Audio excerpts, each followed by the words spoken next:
Okay, welcome to our next session, which is on philosophy today. So our challenge is to think about what we think.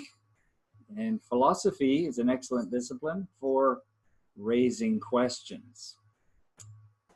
And it doesn't mean that it has all the answers, of course. If you're an atheist in philosophy, then you're going to try to give your answers based on no God. If you're a Christian in theology, you're going to try and answer the same questions from a biblical theological point of view. So the overall goal, though, of the whole seminar and philosophy is this: to have the mind of Christ, to develop a biblical worldview. It's the whole purpose. Our mind needs to be renewed because the Bible says it's broken. It's not only broken, it's corrupted. You're corrupted. I'm corrupted. Our mind is full of ideas that aren't true because you read something or a term has come out today that means a lot: fake news. So many people are now realizing, hey, don't believe everything you get on the media or on your computer because a human wrote that. A human with a different view wrote that. And so you need to know that humans have worldviews. And a worldview is their intellectual dictionary, their frame of reference. A worldview is how you see the world. And for Christians, we should and must have a biblical one.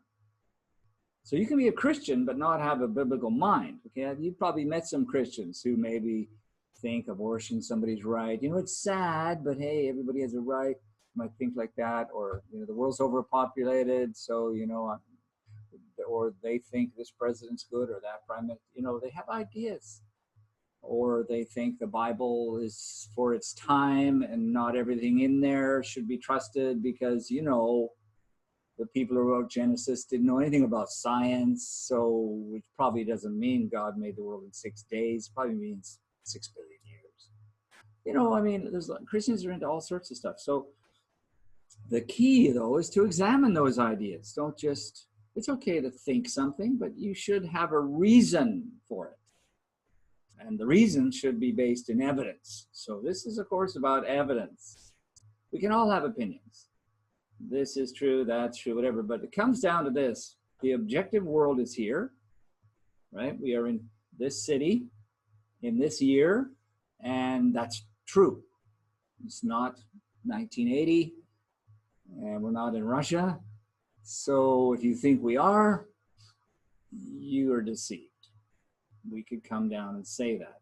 Well, we're coming into an era now where people are not saying that's being deceived. They might say, well, everybody has their view of reality.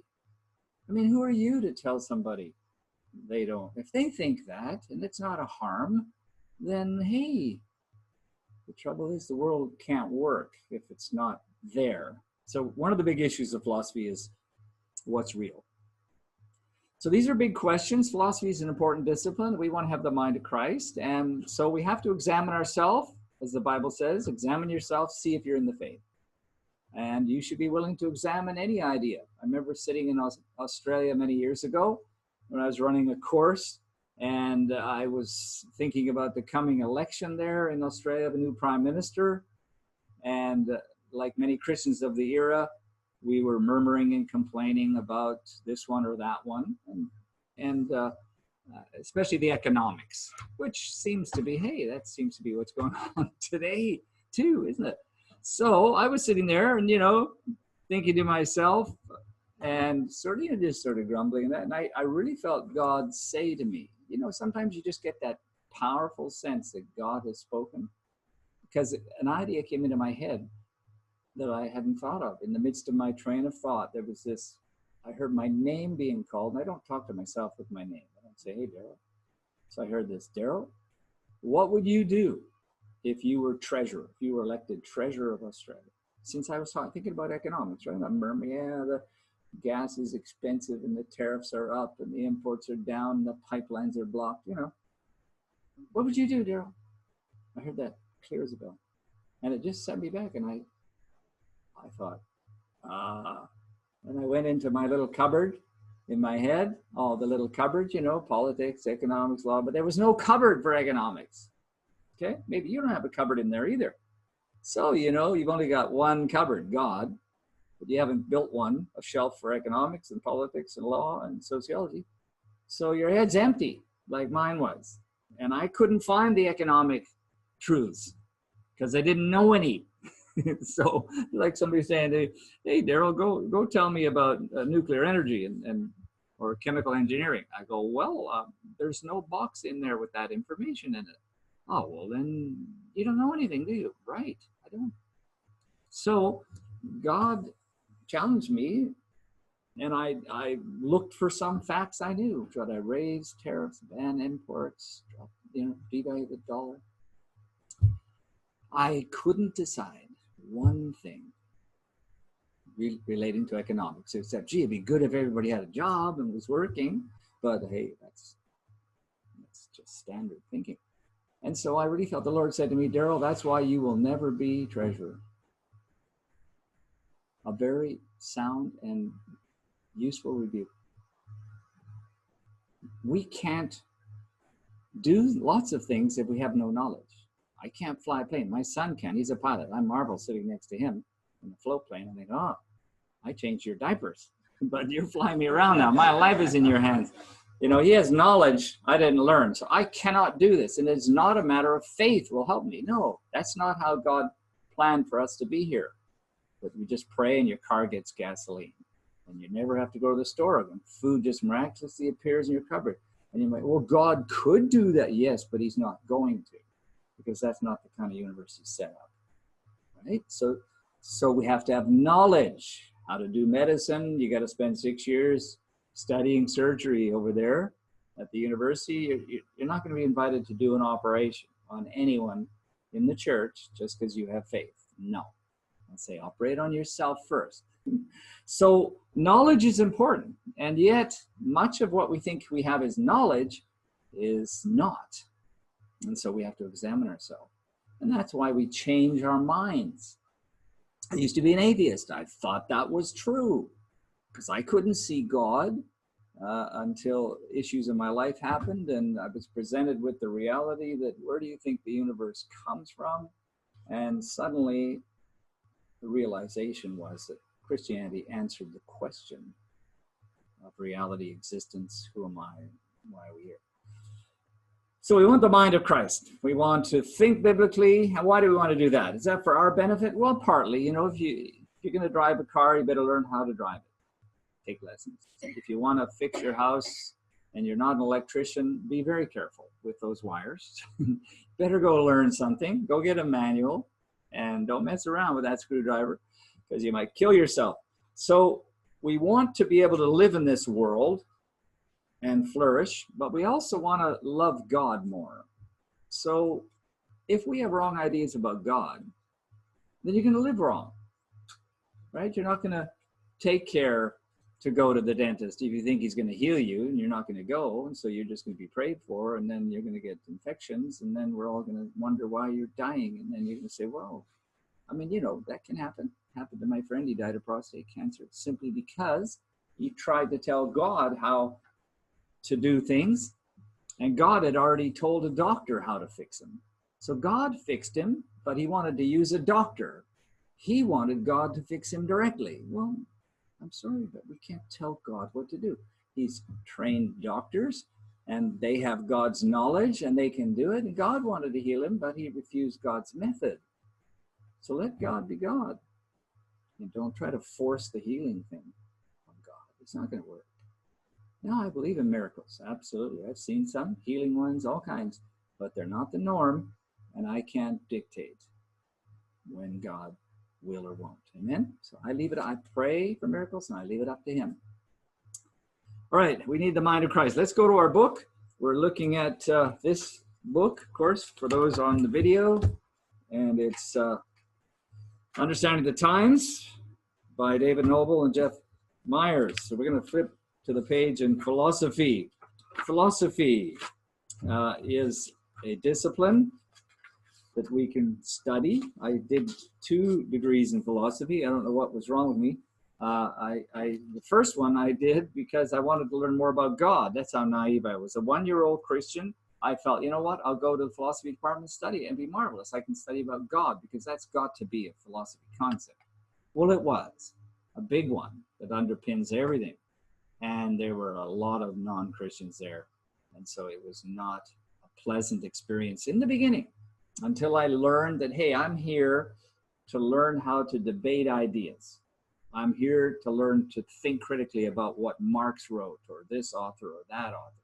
And I should be able to think about it. I shouldn't be fearful of thinking because you can change your mind.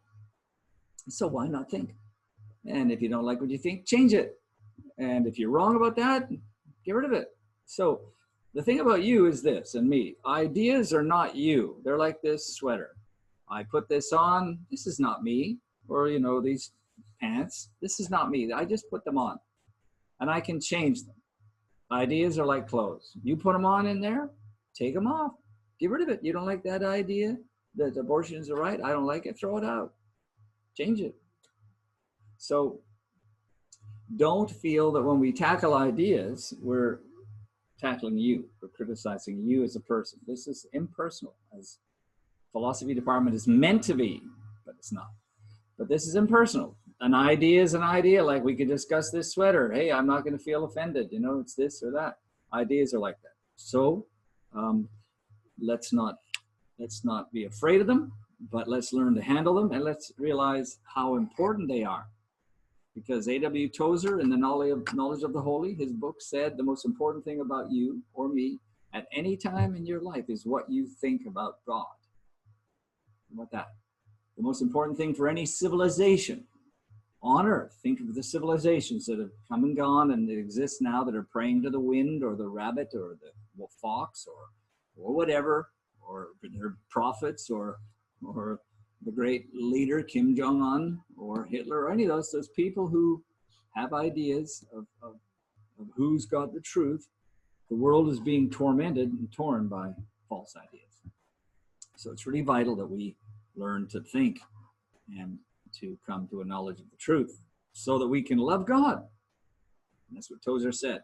Civilizations are ruined when they embrace worldviews that are false. Whether you're the Aztecs in Mexico in the 13th century, the Balinese who are still praying to the wind god now after 1,500 years of Indonesian history, or people in this culture who think that the environment is the most important thing in the whole universe and that there's a spirit in the land. Okay, philosophy, the love of wisdom. That's an important idea. We're commanded to be wise. Philosophy is a study of knowledge, truth, and the nature of ultimate reality. And there's definitions in here. Metaphysics is the branch of philosophy that seeks to understand the nature of reality, because it's not physical in front of you, but metaphysics says, well, why is there being? Why are we here? Who am I? What am I?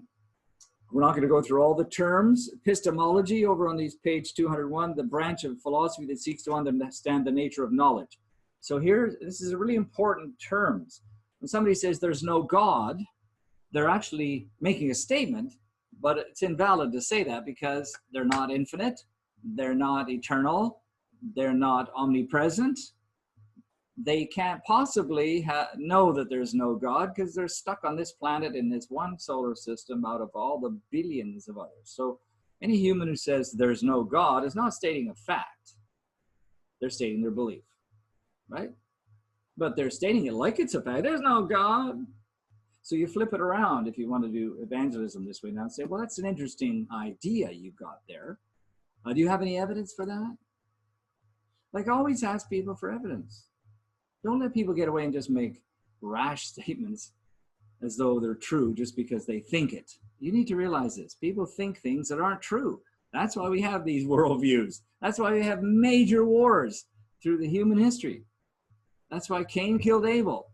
That's why Napoleon did what he did.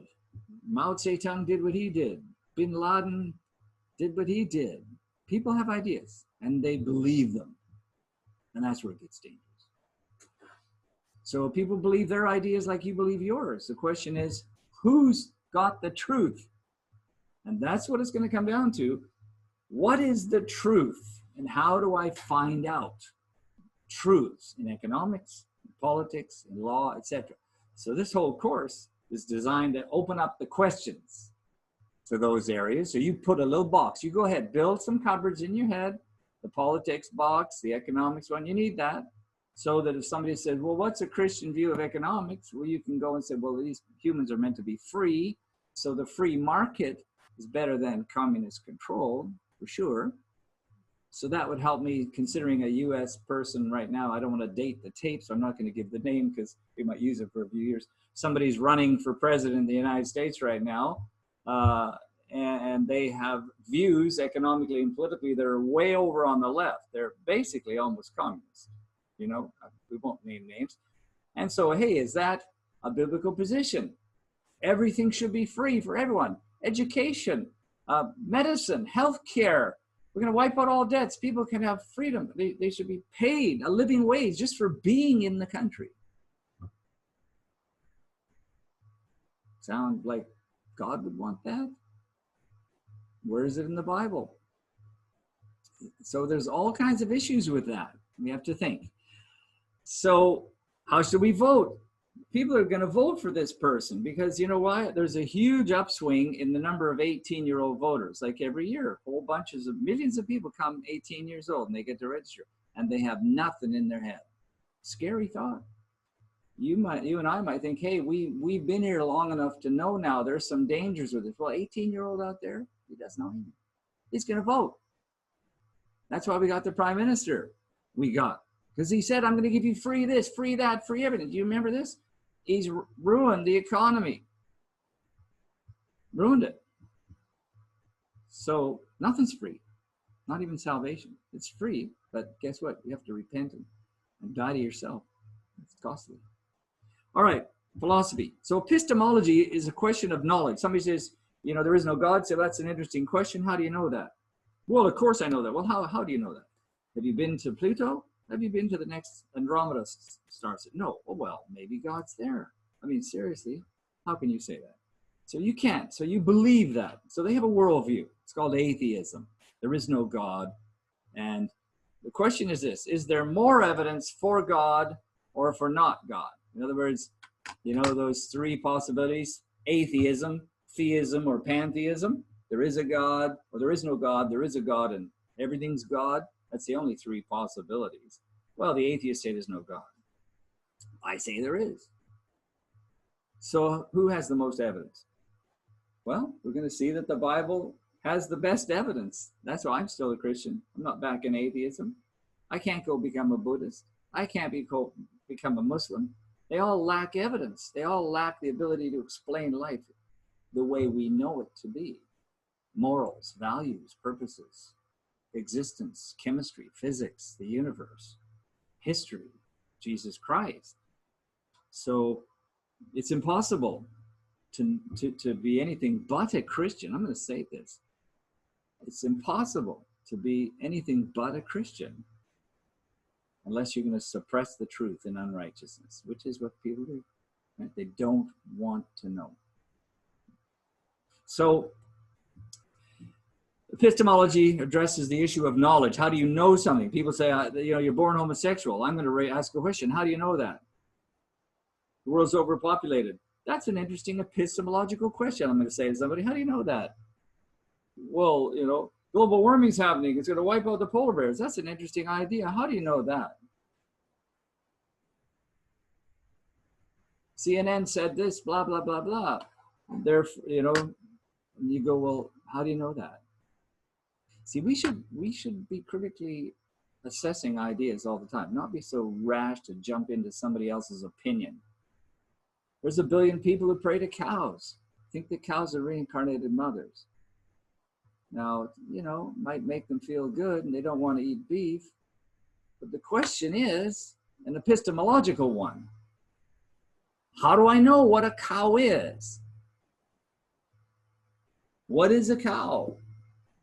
That's a question, isn't it? Is it a god? Really? Or is it T-bone steaks? I mean, 1 billion people could be wrong, do you think? or we're wrong. Shouldn't be eating it.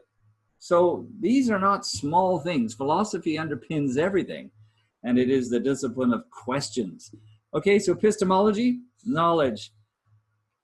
Scientific empiricism is a big thing today in our culture. On page 201, the belief that we can only know what we discover through the scientific method. Okay, there are people who say, well, if science has proved it, it's true. Who would like to ask me a question about that? Should you be able to raise a question about that? Oh, yeah. Who is Mr. Science? What is science? What do you mean science says? Who's that? Your local chemistry professor? Who's he? I mean, what's he? How? Maybe he knows more than me in some areas, but not. How does he know there's no God? How does he know where atoms and molecules came from? He doesn't. He just believes. If you're an atheist, you believe all things came from nowhere. Okay. An atom came from nowhere. And life came from nowhere. And all these animals and birds and snowflakes and trees and grass and everything just all came out of that first little atom. You believe that? You think that's science? You think that's a scientific statement there? No, it's not. So we're going to look at the scientific method. Scientific method that's valid and useful.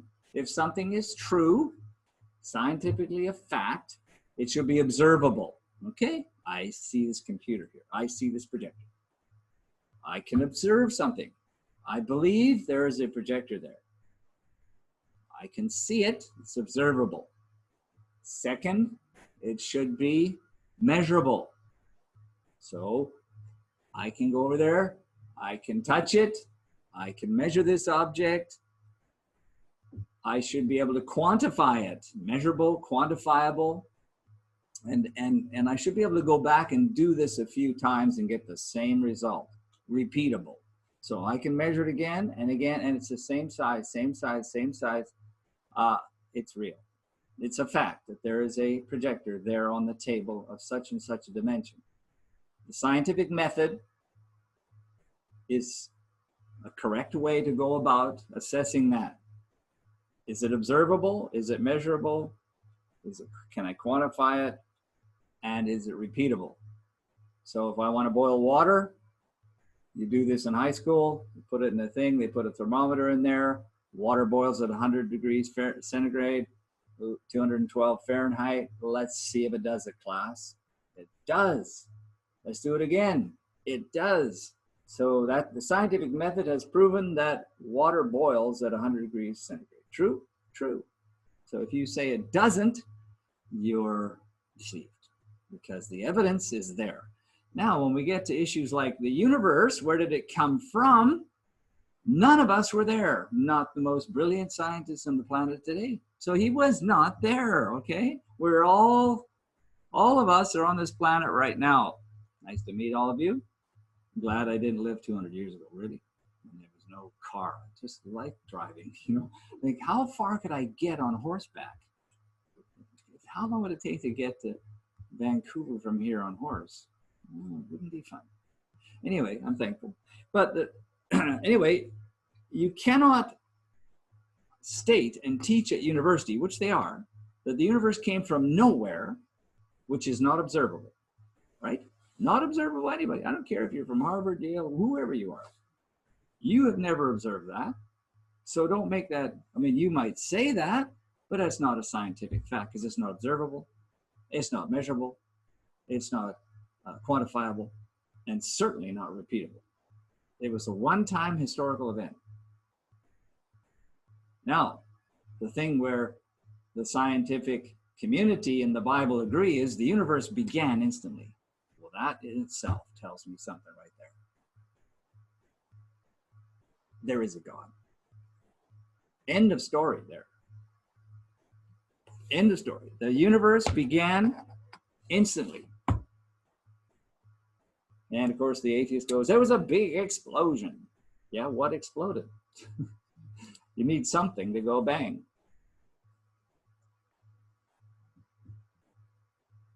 And something just doesn't go bang if there's nothing in the universe. There is no universe, there is no bang. There's nothing. Nothing is nothing. It's the most ridiculous idea being taught at every major university in the West. The universe started by itself, no cause, because everything in the universe has a cause.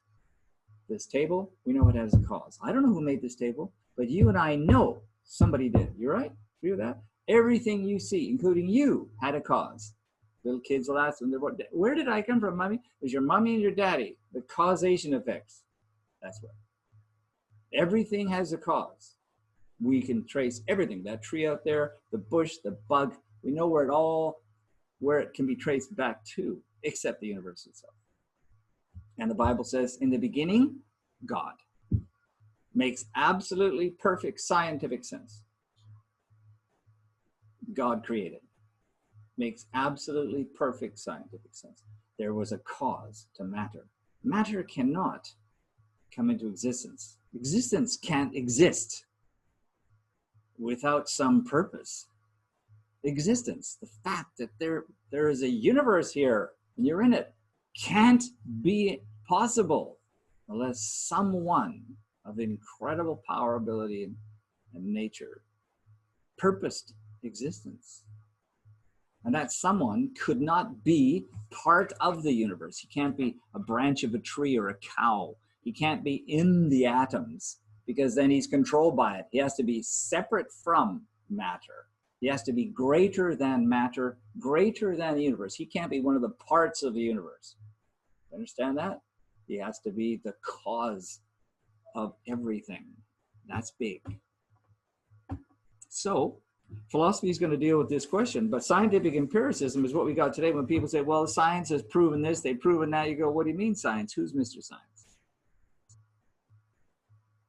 So I don't accept all these statements by scientists, whoever they are, right away. Global warming, finite resources, overpopulation, blah, blah, blah, blah. Now, there may be some truths in there, but not the degree to which, I can tell you this, when the whole earth agrees on something, it's absolutely got to be false. There's no way that all humans could have the truth on something. Do you know what I'm saying there? When everybody in every country is telling you the world's overpopulated, there's nothing wrong with that. Okay, so scientific empiricism, a big philosophy. We're going to question the mind-body problem. We're going to deal with that in psychology. Do we have a non-physical part of us? Well, we're going to leave that because that's going to come up in psychology. We'll go to secularism, naturalism. That's another philosophy. Natural. Everything's here by natural causes. It just happened. That's part of the atheist worldview, the secular worldview. I'm going to zip through this real quick because I want to get to the PowerPoint. Marxism. Marx was an atheist or a God hater. He had some religious experience, but he turned his heart and went radical. And his poetry, we're going to refer to a couple of them later, show that he had a demonic experience. He said the Prince of Darkness gave him a sword, and with which he would destroy the world.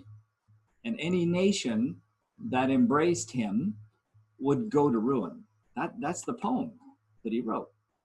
And you can get it through a book, I believe in Satan's Downfall by Michael Green.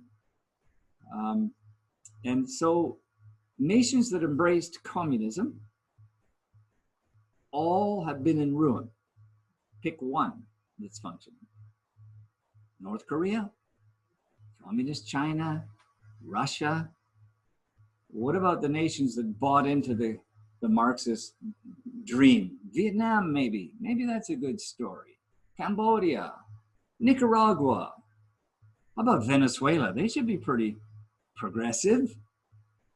All in ruin. So we have some evidence here, right, folks? This is not like my opinion. Hardcore evidence. Nations don't work when you have communist governments. Why not? Well, because Marx listened to an angel, that's why. And it wasn't an angel from up, it was an angel from below. And we talked in our theology last time, angels have visited earth, right? And given people books, Mormonism, Islam, and Mr. Marx. We should really take note and go, you know, that's a fascinating fact. So, Marxists are atheists, but they have a particular view that matter itself, atoms, behave in a certain way. There's a machine there, just like this projector and computer. When you hit the button and turn it on, you know, the mechanisms cause it to work, and there's no ghost in there. It's all machinery, electronics. And so when you start your car, it all works that way, and the car will run because all the pieces of the matter and the machines that have been designed by Mr. Ford and the others all make the thing go. But there's no magic in it. So philosophers in the Marxist camp believed that there was a kind of consciousness in matter. There was a kind of a ghost in the machine of nature that was inevitably going in one direction. So there was a number of philosophers who put this all together. Hegel, Feuerbach, and Nietzsche and others contributed to this philosophical mix that inspired Marx to think, yeah, I know how history is going to work. I know where it's all going. Now you think of this today. I mean, people think they know where history is going. Now the Christian knows the ultimate end of all things is we're going to meet God, and this planet's going to go or be rebuilt. It's going to be a new heaven, a new earth. And we believe that because Jesus Christ rose from the dead, and I believe him over Buddha, Marx, or bin Laden, or Muhammad. We don't know when, but he said we had a job to do, which was discipling nations. So we should get on with that, and we'll worry about everything else when it happens. But right now, we can see clearly what we should be doing, destroying philosophies. So we're going to look at that. All right, so Marx taught that materialism was true. Nothing in the universe but matter, molecules and atoms. And it's organized in a certain way. It's kind of conscious. And he came up with this thing, dialectical materialism. Okay, go on page 205. And dialectical materialism is the belief that only the material world exists and that class struggles are the mechanism behind social and economic progress. For example, the current economic clash between the proletariat and the bourgeoisie will eventually give way to socialism and the end of capitalism. So dialectical materialism is popularized by Hegel, George Wilhelm Friedrich Hegel. He had a big input in this, and he taught that the machine had this program. Matter itself was going to lead to a communist-run world. Communism was the highest form of social, political, economic organization, and that evolution had that goal. Imagine that. Just think of that, okay? These people, you'd be pretty excited if you thought that evolution, number one, notice this, they believe evolution's true because, of course, they can't have God. So evolution happened, and it's been chugging along from that first cell to that amoeba to the worm to the monkey to the horse to you, as somebody said, from goo to you via the zoo. I mean, that would have to be what's going on. Everything came out of one thing, but where did all the information come from? Well, we don't want to talk about that.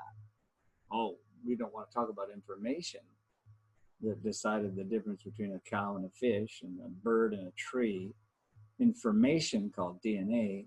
We don't want to talk about information, where that can come from. Just all these things came together. Just all happened. So his idea was, it's happening and it's all moving towards a social political evolution, not just biological, but political social is also part of biology, right? So in other words, societies evolve. So he took biology one step further. Societies evolve.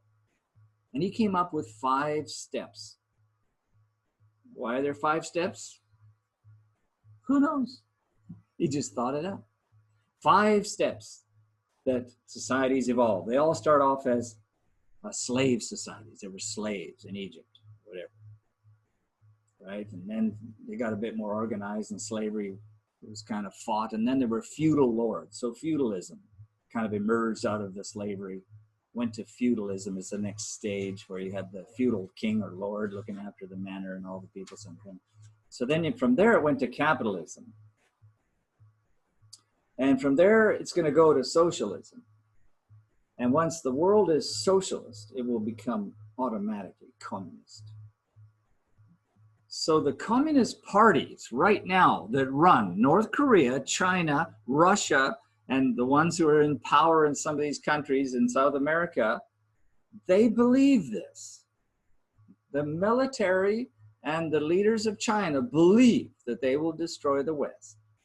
And the Communist Party will one day rule every country. And not only do they believe it, they actively work to bring it about. They do wars. Vietnam, Korea, Cambodia, Central America. You see, the Marxists have been leading revolutions to topple governments ever since 1917, when it all kicked off. That's when Lenin launched the Bolshevik Revolution. 1917, took the ideas of Marx and declared a revolution, destroyed the system of the czars, right, they had for a long time, and instituted the Communist Party. The Communist Party, they believe, is the seed of the future communist state. It's not the state yet, it's just the gardener. It's just the person who's going to bring it about. So they have to get all power to themselves using the military, dictatorship 100%, execute anyone who dares question this. And have they done this? Absolutely. And invade country after country after country so that we can topple them all. So this was at its peak when Ronald Reagan came to power. He said to Gorbachev, "You're not going to take one more country while I'm president." And he didn't. In fact, he stared down the Soviet Union and they collapsed away. But they're not gone. Putin is a communist, and the communists run the Soviet Union. Don't kid yourself. They're just using the guise of, we have an open society. No, Putin and the Communist Party run everything. And if you're a dissenter, suddenly you find yourself dead from being, stabbed with a little umbrella or something. He gets rid of all people. So the Communist Party is alive and well. And the tragic thing is, it's not just over there, because Marxism has a certain kind of belief system, and they operate in your universities, and they're running for elections in the United States and in Canada. They have the mindset that we need socialism. And they even say it. We're socialists. So it's not gone. It's not over there. It's a kind of mind that believes in government taking power increasingly until you end up with a dictatorship. And can this happen here? Absolutely, it is happening. Government-run enterprises, losing money by the billions, ICBC, or hundreds of millions. Hydro, trains, buses, whatever. Government shouldn't be running everything, especially when they have a socialist mindset. So anyway, we're going to get to economics on that one. So the dialectical is this, okay? Hegel taught that history is moving inevitably in that direction because evolution is a fact. And he figured out, now we know that social evolution is a fact, political evolution is a fact. There's these 5 stages: slavery, feudalism, capitalism, socialism, communism. And they were in the capitalist phase. That's where the whole thing was launched, right? 1917. So now we have the USA, we have Canada, we have all these capitalist, nasty countries. We need to get rid of them. We need to undermine them. We need to move people towards socialism. We need to elect socialist leaders. We need to establish huge unions that can control businesses and fight the business owners. So unionism became massive in the West in 30s, 40s, 50s, 60s, 70s. And it's having some effect now, but unions were the ones that would fight and destroy the corporations whom they saw as the enemy. Man, they still have unions that do that today. We used to have a postal strike in Canada every year when I was growing up. Remember that? Every year at Christmas, the postal system would go on strike.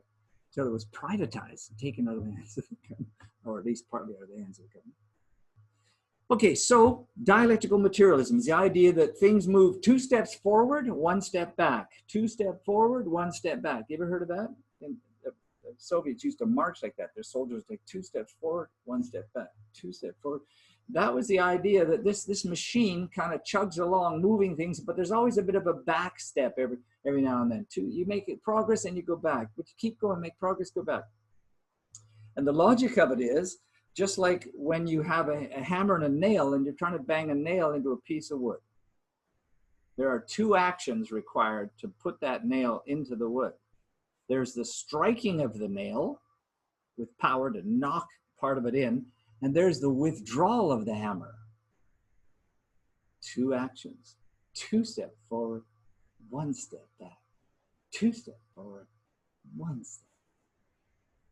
So that is what caused them to launch invasions, and the West would retaliate in Vietnam and send troops to fight it, and they might withdraw, but they would press on further. And so when they won that war, because the US, due to political weakness in will, pulled out, the whole country lost 5 million people were killed by the communist Khmer Rouge.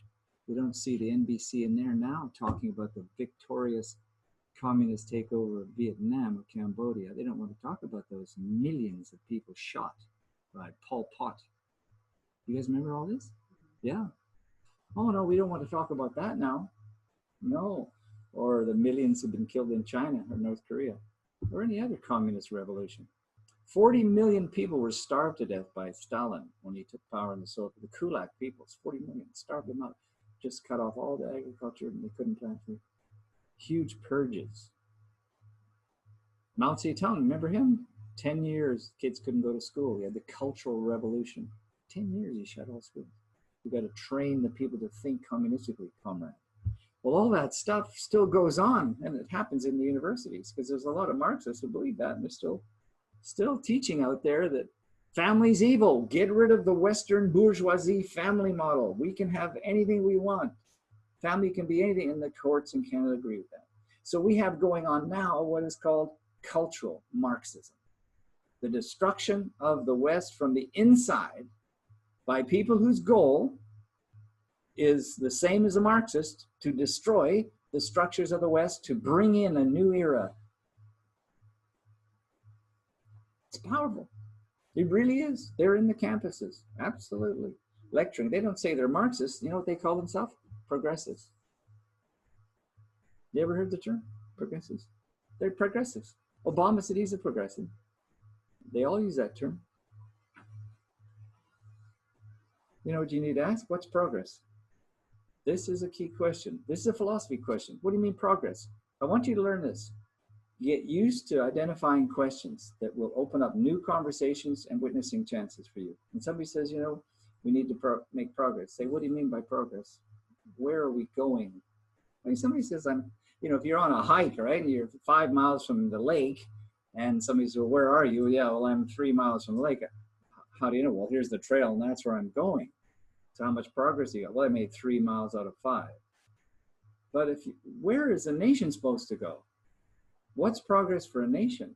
Get rid of the family, get rid of morality, drugs for everybody, abortion, infanticide, euthanasia, no oil, just, we're going to celebrate wolves and moose out there in the tundra, not build anything, get rid of your car because oil's evil, stop heating your house because gas is evil. We can't have a gas pipeline. There might go through an area where there's some moose. I mean, I'm going to be a bit sarcastic. That's the Aussie coming out. But hey, that's what's going on, and people are blocking the streets for this. And thousands of people have lost their jobs in Canada. Thousands and thousands. It's taken an economic hit in the billions of dollars, this silly little anti-law. I shouldn't get upset about this, but I am. Lawlessness. We have laws to operate. Everyone can demonstrate, but they can't block somebody else's driveway. If they can demonstrate wherever you want. You just can't shut the country down. Shut the trains, planes, buses, roads. That's lawless. It's anarchy. And you've destroyed thousands of people's livelihoods. So what about the law? Well, we'll cover the law later, won't we? See, so much to talk about. All right, so let's go past dialectical materialism. Just keep that in mind. They believe that if you invade a country in the West or the world pushes back, you retreat a bit, but don't worry, there'll be another thrust. You'll be opposed, but just go again. So basically, it's this idea that evolution will go forward, but there'll be some opposition, biological, political, but then you just push forward again, and then there might be more opposition, but just keep pushing forward. So because they kept conquering so many countries, from 1917 to Ronald Reagan, 1984, they just had this victory. Well, look, comrades, we just can take a country. Yeah, they come to fight us in North Korea, but guess what? Okay, we didn't get the whole South, right? But look, we got half of Korea. Okay, half of Korea is communist, the South isn't. But don't worry, Kim Jong-un believes he'll get the South yet, right? That's what he's doing with his missile program. So that's the way the mind works. And that's exactly what Putin's doing in Syria and Iran. They're arming Iran so they can provoke the U.S. Maybe the U.S. will get weak, and then we'll get Iran in that territory. You know, China and Russia are arming Iran. Well, why would they do that if they're our friends? Well, they're not your friend if they're Marxists. So we got to stop thinking that because you can buy products from China, they're a nice place. Not run by the Communist Party. They do nothing to help any country become more democratic because they're not democratic themselves. So we must be very careful not to ship all our industry and everything to China. It must not. It must start stopping. And at least somebody came along in the United States, the new president, and said, that's it. We want some of these American businesses back here. We want to generate our own economy. And the U.S. economy has skyrocketed, as it should. Thank the Lord, because that nation is carrying the burden of keeping you and I free from China, Russia, and any other Islamic terrorist organization that has the missile, has a nuke. We can do nothing to defend ourselves, especially with a prime minister who's gutted the military. So, people, be wise in the kind of ideas you promote. But the dialectical material one is a nasty one. Okay, so they're very active still. Let's move on to the postmodernists. Postmodernism is atheistic based as well. Postmodernists claim that everybody has a truth, that truth is determined by your ethnicity or your gender or your sexual preference or whatever, and no one should say that they have the truth over somebody else. So truth is what you say in your particular group. And so the pygmies over there in the jungle, you shouldn't be sending missionaries over there. That's cruel and mean. They have their truth. Leave them alone. Who are you to bring your Christian story to their story? Everybody has stories, and all these stories are valuable and true. So don't ruin their stories. So this is part of the big deal of postmodernism, and it's everywhere. It's in the courts, in the government, and especially in academia, which is churning out all these individuals, okay, who are in your courts and your government, etc. We all have our stories. There's no real truth.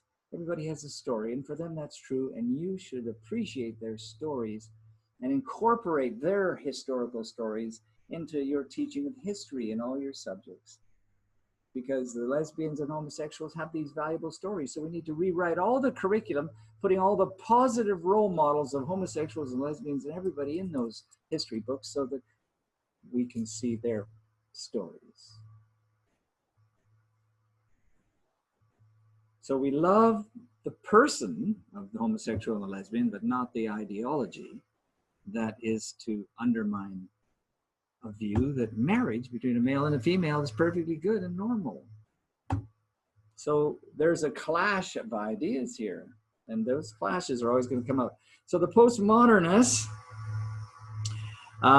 is anti-real, anti-realism, the denial of the existence of an objective reality.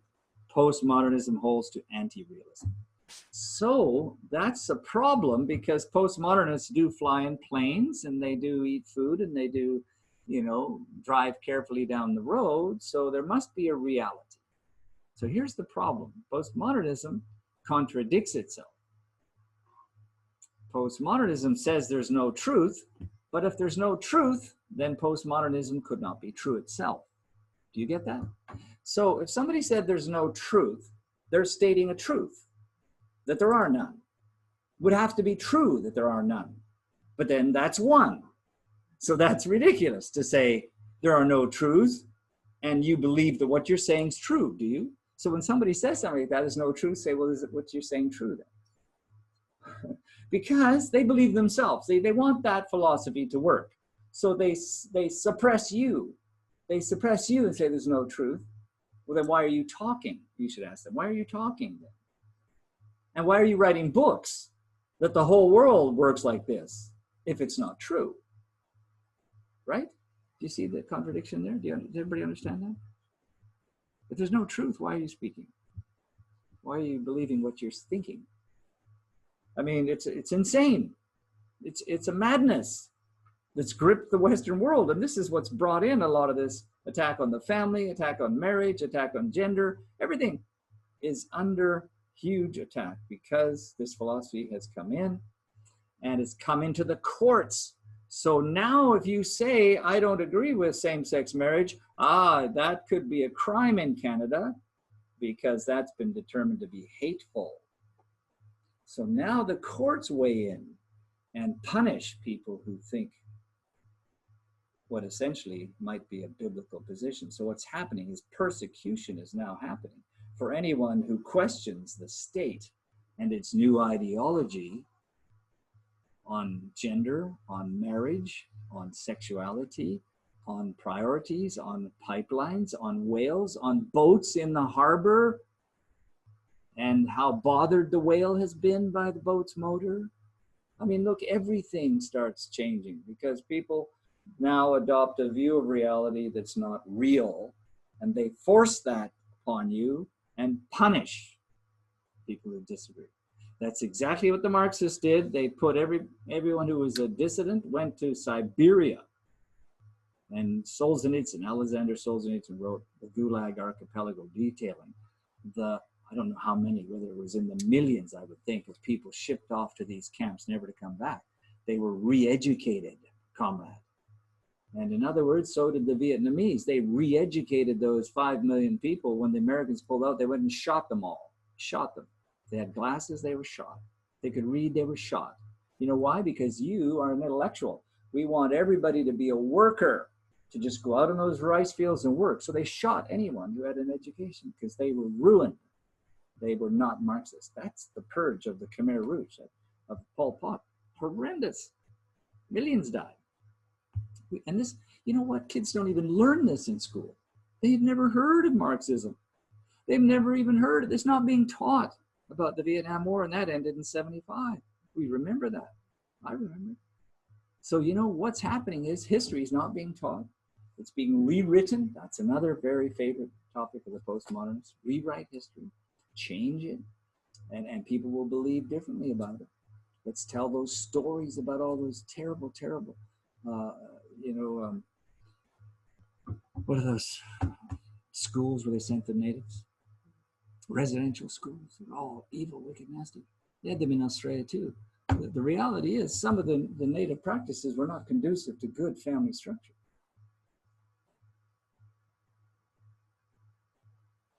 And you have to ask yourself the question, what would Jesus say to those natives? To keep praying to their gods? Or would he ask them, you know what? I am the way, the truth, and the life. So the residential schools were set up to tell them that. They were set up by the church with the government support. Hey, we're going to tell them I am the way, the truth, and the life. Will that change the culture? Of course. Has it changed me? Of course. Does the gospel change a Hindu? Of course. He won't be praying to the cow. He'll have a T-bone steak. So it changed natives. Some aspects were not good, just like some aspects of colonialism were not good, but the majority of it was useful. Were there excesses? Yes. Was it all bad? No. Colonialism all bad? No, of course not. Because we got to answer this question. How did God intend the gospel to spread if you don't go out? I mean, think of this. God has a purpose in history. And part of it was launching countries like Canada that would be places where the gospel would keep going. So the British Commonwealth was partly, you can't say it's just a human event. God kicked the disciples out of Jerusalem by persecution, right? Got them out of there, it spread, and they started going to the Gentiles. So the gospel has to spread. And when it goes somewhere, those people will burn their idols.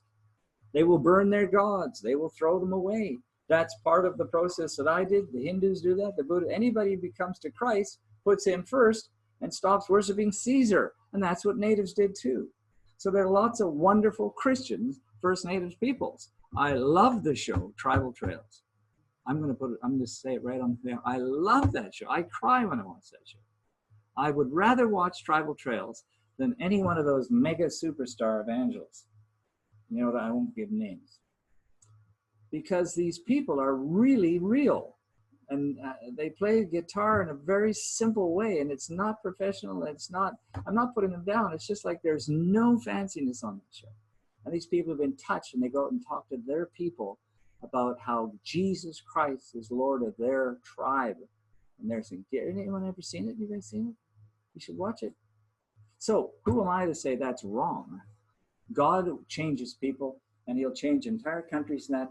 And the colonial era was part of the spread of the concentration of people in Europe to the ends of the earth. And they set up a Canada and an Australia and then in New Zealand, and they went all over Africa, and they planted governments, and they planted law, and they planted tea and crops, and et cetera, et cetera. So you can't go and say we're anti-colonial and see this big sign from a protester, out with colonialism. Like, you know how bad the natives were to each other? If we want to get on that topic, how many of them ate each other? Do you think the Mohawks and the Comanches were buddies, and they all loved each other? Why did they have weapons? Aboriginals all had weapons. They used to kill each other. So we've got to not be against people, but be against ideas that cropped up that aren't true in history. But you know, if you mention anything about this, you might be, you're going to be charged with a hate crime because you're speaking the truth. Jesus was charged with a hate crime, really, right? You're calling yourself God. That's blasphemy. Okay, so postmodernism. We're going to look at that. That is huge. And they are the ones who believe that reality is constructed by the individual or his culture or his gender. And we are going to have a break today. Trust me. Absolutely. Okay. New spiritualism. What's really real is the spiritual, not the physical. The New Age people believe everything is divine. Oprah Winfrey said that too. The dog, you, me, the tree, we're all energy. So what is persons then? Who are persons? This is the problem of New Age spirituality. What's a person then? Do you exist, or are you just energy in a physical form like the tree? So there's a big issue of what is the self?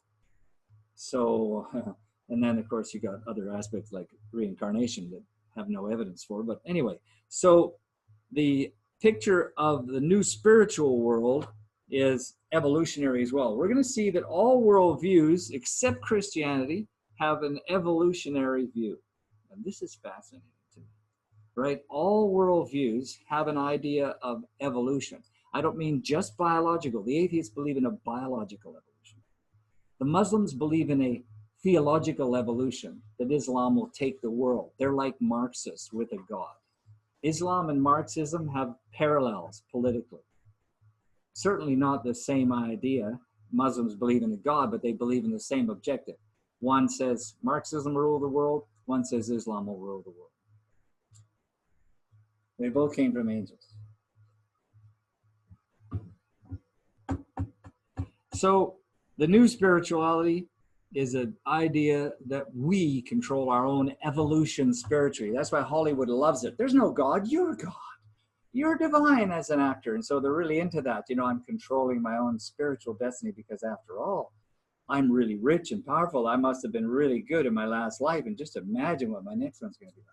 And if I just manage myself now, so it's all a self-focused, to make yourself grander.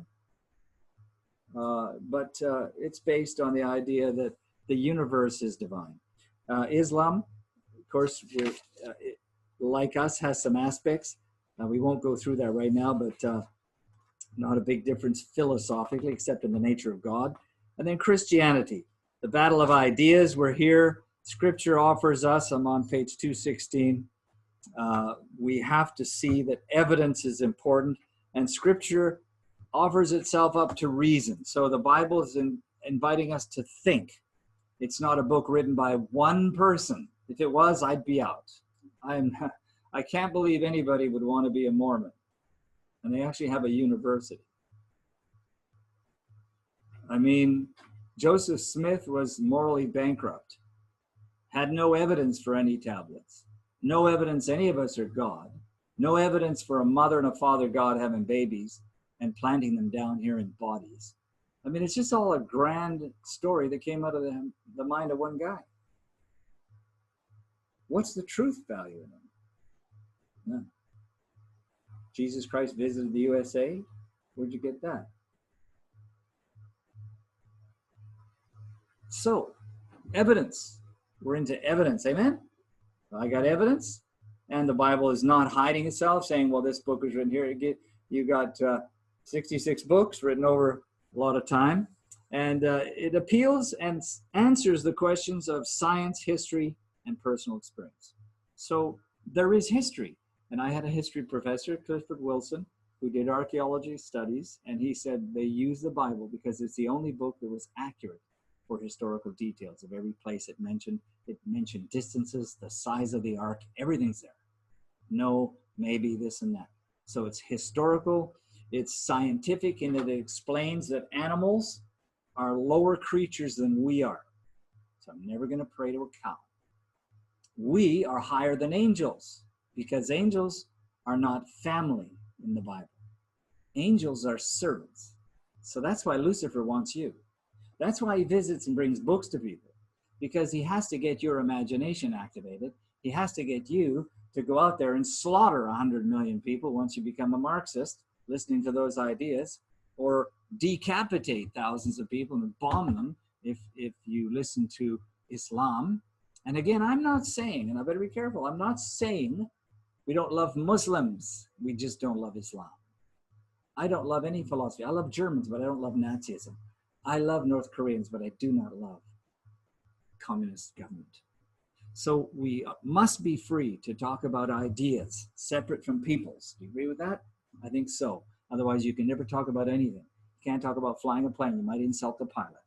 Well, we've got to talk about flying a plane properly, whether it's part of his culture or not. Okay, so Christianity, we'll get to that. But Christianity appears to answer the questions in a way that can be lived. So here's the test of a worldview. If you had a club, we'll end with this, we'll go to the video.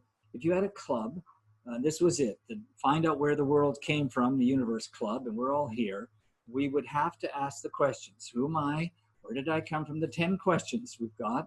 Where did I come from? What's the universe? What's a cow? Where are we going? What's morally right and wrong?